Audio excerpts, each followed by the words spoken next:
What do you say to the Americans who think you guys are repeating the mistakes from Iraq, and now we're going to feel significant pain at the pump because of everything that's happening? If you want the significant pain comes from Iran with a nuclear weapon. If you think gas prices are high now, give the Ayatollah a nuclear weapon to terrorize the region, to threaten the Straits of Hormuz. He will control gas prices forever, that regime would, if they had a nuclear capability. And I think he's a homicidal maniac. I think he would use the weapon as part of a religious agenda. So do the American people. What we're doing in Iran is necessary. It makes you safer. And the worst possible outcome to our national security is have a religious fanatic get a nuclear weapon that they could use against us or our friends in Israel. People got Hitler wrong. They didn't understand he really did want to kill all the Jews. If you don't understand this regime is hell-bent on purifying Islam, going after the Sunni world, you're missing a lot. Senator, you mentioned... And killing us, too. You mentioned the Strait of Hormuz. Yeah. Secretary Wright this morning said that the United States is not yet ready to escort vessels through the We'll Strait. figure it out. So look at it this way. The Iranian regime is trying to create chaos to back us off and keep them in power. The single worst thing we could do is leave this regime in power. During the negotiations that lasted for months, we offered them every form of peaceful nuclear power possible. We were literally going to pay for it, and they said no. Why do they want to enrich? That's the only way you can make a bomb. They have a research reactor that produces 20% level of uranium to make medical isotopes. They've never made one medical isotope. They take that 20%, they enrich it to 60. The threshold of 60 to 90 is weeks, less than a month. And that's where they're at. So to all the people who get informed about what happened, put yourself in President Trump's shoes. If you're the commander-in-chief and your two negotiators tell you they seem not to be interested in a peaceful nuclear power program, and oh, by the way, they openly bragged about having enough 60% uranium to make 10 bombs. Obama and Biden would throw money at them, please don't do it. I can tell you what Trump did. He said, we're going to shut down their enrichment facilities. That's why Midnight Hammer happened. Midnight Hammer happened because they were on the verge of going from 60 to 90. I wish the president would talk to the American people about what this is all about. What's the end game here?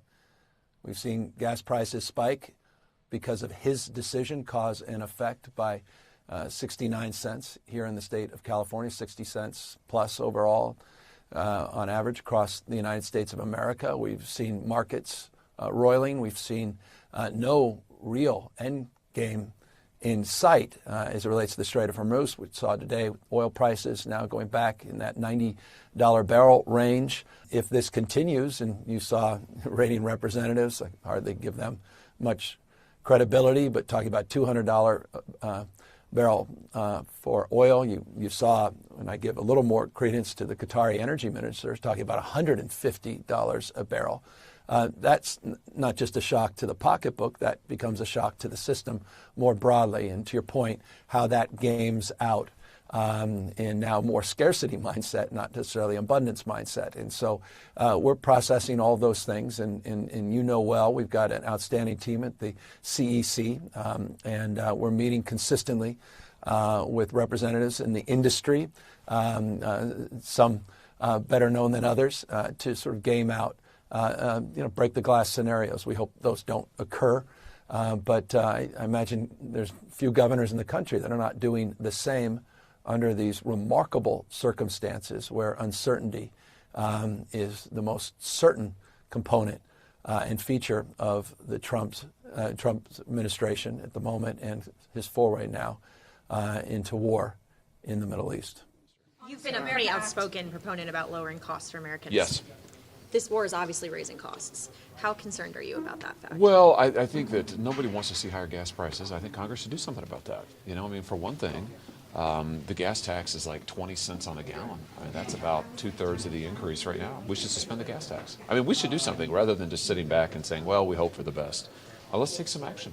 I mean, to your point about things we could do in the Senate could be legislating. And we could also be doing things on prescription drug costs. The president's proposed capping them. Great idea. We ought to legislate that. We should lower the cost of premiums. We should lower the cost of out-of-pocket expenses. We should have no taxes on health care at all.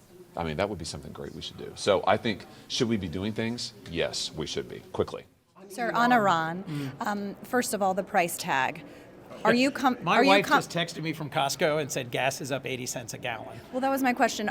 Can you put that into context for us in any way, the scope of the cost of this? And also, is it possible to achieve the president's stated goals, especially curbing their nuclear ambitions, without ground troops?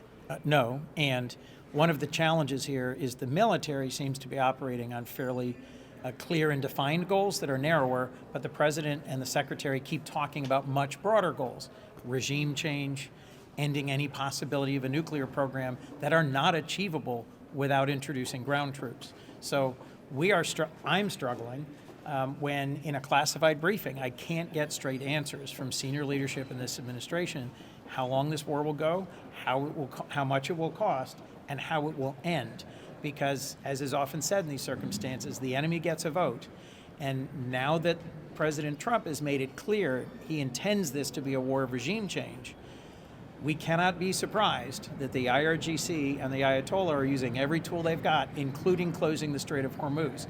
And it will be very difficult to reopen it. It will be up for a little while, but they will go back down once again. And with us producing more oil in the United States now and in the future, compared to what that would have been like under President Biden, where you would have started at $4 gas, and then it would have went up substantially after that. The president is doing the right thing, and for the American people, assuring long-term energy resources coming out of the Middle East is a positive move. Do you have any kind of timeline on when those hearings could potentially be? The Republicans control the agenda, and they're the ones that want to do classified hearings but not public hearings. So that's why this war powers vote strategy is we're trying to use that as an encouragement for them to finally do what the American public wants them to do. Let's bring this out in the open. We want to hear the report about the school strike. We want to hear more discussion about what is the rationale, what's the end game, what are you going to do to help Americans deal with rising oil costs. The price of gas has gone up 60 cents a gallon. Virginians buy about 8 million gallons of fuel a day, so it's nearly $5 million a day that Virginians are paying just on the gas price. Just on the gas price. Troops, who have been killed, troops who have been injured.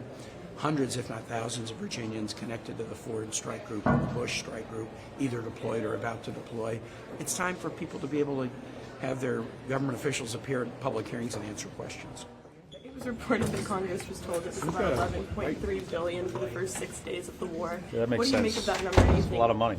What do you make of that number? It's a lot of munitions, and we have 7 dead Americans and at least 140 injured, and a bunch of Iranian kids, who were tragically killed in an accident. And we need to get more information on that. We need to put some processes in place to make sure that doesn't happen again.